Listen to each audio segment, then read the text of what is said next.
নারী নীতি, ওটা নারী নীতি নয়, বেশ্যা নীতি।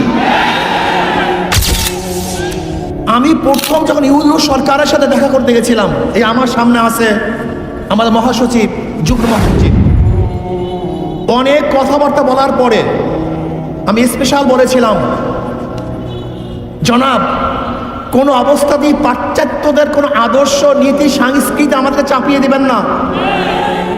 আমার আগেই সন্দেহ ছিল,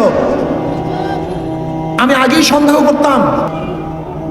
আজকে আমাদের মা বোনদেরকে আপনি বিশ্বা বানাবেন, আমাদের মা বোনদের খাঙ্কি বানাবেন, আমাদের পুরুষদেরকে লুচ্চা বানাবেন।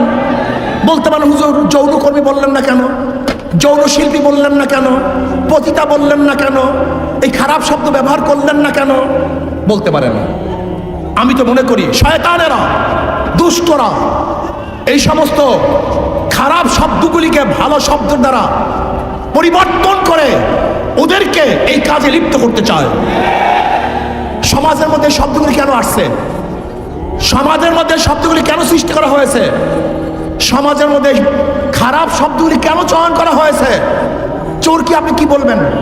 ডাকাতকে কি বলবেন? খুনিকে কি বলবেন? ধর্ষককে কি বলবেন? এই শব্দগুলি কেন প্রয়োগ করা হয়েছে? যেন মানুষ এই কাজগুলি না করে, মানুষ যেন এই কাজগুলিকে ঘৃণা করে। আপনি খারাপ কাজের সুন্দর সুন্দর শব্দ প্রয়োগ করে ওই খারাপ কাজকে ভালো বানাবার চক্রান্ত করতেছেন, এইটাই বড় শয়তানি। এই নারী নীতি প্রণয়নকারী এরা কারা? এরা কোথা থেকে আসছে? এরা ওই টান বাজারে জন্ম হওয়া লোকগুলি, ওই টান বাজারে জন্ম হওয়া নারীরা একজন ভদ্র বিশিষ্ট সতী নারীদের আইন প্রণয়ন করে কিভাবে? ওই নারীগুলি আমার স্ত্রীর আইন প্রণয়ন করে কিভাবে? ওই নারীগুলি আমার মায়ের আইন প্রণয়ন করে কিভাবে? ওই নারীগুলি আমার মেয়ের আইন প্রণয়ন করে কিভাবে? আমার মেয়ে সতী, আমার স্ত্রী সতী, আমার মা সতী, সে একজন নারী। আমার মায়ের, আমার বোনের, আমার মেয়ের, আমার ফুফির, আমার নানির, আমার খালার আইন ওই বিশ্বাস করবে কিভাবে? ওই বিশ্বাসগুলি সাহস কোথায় পেয়েছে? আমি বিশ্বাস করি এই বিশাল চক্রান্ত চলতেছে। ইউনূস সরকারের কে হটাবার এটা চক্রান্ত।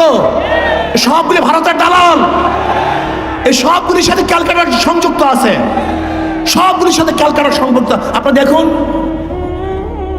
কোন অবস্থাতেই বাতিল নয়। এই প্রস্তাব দেওয়ার সাহস কিভাবে পেয়েছে বাংলাদেশে? ওদেরকে বিচার করতে হবে, বিচারের আওতায় আনতে হবে। এই ঢাকার বুকে প্রকাশ্য থেকে বিচার করতে হবে, যেন ভবিষ্যতে এই ধরনের কোনো প্রস্তাব আনতে কেউ সাহস না পায়। আমার মেয়েকে, আমার বোনকে, আমার ভাগ্নিকে, আমার মাকে বেশ্যা বানাবার যারা চক্রান্ত করতেছে, ওদের চেয়ে বড় শত্রু আর কেউ হতে পারে না। নারী নীতির প্রত্যেকটা পৃষ্ঠায় পৃষ্ঠায় ধর্ম বিরোধিতা করা হয়েছে, প্রত্যেকটা পৃষ্ঠায় পৃষ্ঠায় ধর্মকে অপমান করা হয়েছে, প্রত্যেকটা পৃষ্ঠায় পৃষ্ঠায় এই বাঙালি জাতি সংস্কৃতিকে ধ্বংস করে নতুন এক বিদেশি চক্রান্তকে বাস্তবায়ন করার চক্রান্ত চলতেছে।